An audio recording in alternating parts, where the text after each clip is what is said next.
तो आज नारी को सेलिब्रेट कर रहे हैं, नारी के योगदान को हम सेलिब्रेट कर रहे हैं। हरसिमरत जी, शुरुआत आपके बचपन से ही करना चाहूंगी, क्योंकि आपके राजनीतिक विचार क्या हैं ये तो पूरा देश जानता है, लेकिन हरसिमरत कौर क्या हैं, उनका बचपन कैसे बीता, वो नारी को कैसे देखती हैं, ये आप बताइए।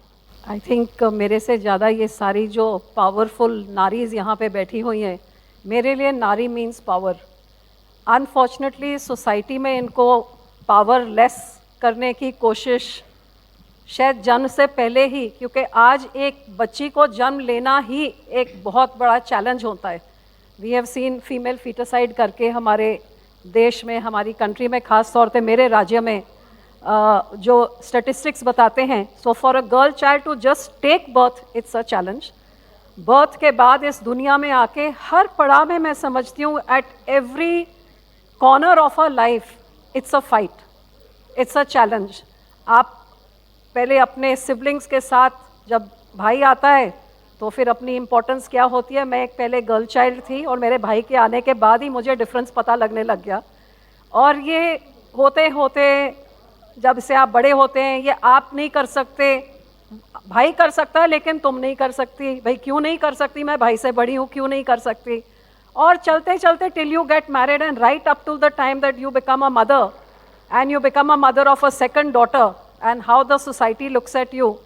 तो I think औरत का नाम चैलेंज है और ये चैलेंज हम लेके पैदा होते हैं और ये स्ट्रेंथ हमारी इनेट स्ट्रेंथ है। और लाख हमारी सोसाइटी, हमारी फैमिली, हमारा एनवायरनमेंट हमें दबाने की कोशिश करता है, लेकिन मैं समझती हूँ कि डिस्पाइट दिस हमारी देश की औरतों ने जितनी तरक्की करी है, जो आदमियों को उतना भी मेहनत करनी होती तो देश कहाँ का कहाँ पहुँच जाता।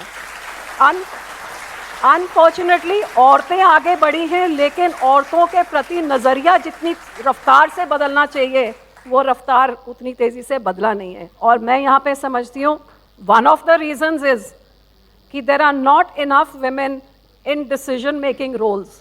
घर पे तो वैसे ही डिसीजन क्या हमने बनाना है, पर पॉलिटिकली भी। अब जो पॉलिटिकली देखा जाए, पिछले 3 दहाकों डेकेड्स में जे वर्ल्ड पार्लियामेंट्स में औरतों की रिप्रेजेंटेशन 11% से अब 27% हो गई है। तो 2025 में हमारी सबसे बड़ी आबादी है, सबसे ज़्यादा औरतें हैं, लेकिन हमारी कितनी है, 13%। तो जो रिप्रेजेंटेशन नहीं मिलेगी तो इश्यूज कहाँ पे एड्रेस होंगे। और जे किसी से पूछो, आप आओ, आप मैं अपनी कॉन्स्टिट्यूंसी में पूछती हूँ ना, स्कूल में सब में टॉपर्स लड़कियाँ होती हैं। आज हमारे एडमिशन्स में भी देख लो, जो स्टेम सब्जेक्ट्स होते हैं, top subjects mathematics, engineering, technology, science, 43% of women, लेकिन उनको जॉब्स कितनी, barely 14% जॉब। तो जब प्राइज गिविंग होती है सब लड़कियों को मिला, किसी से पूछो आप में से कौन पॉलिटिशियन, कौन है, कोई MP बनोगे मेरी जगह, नहीं।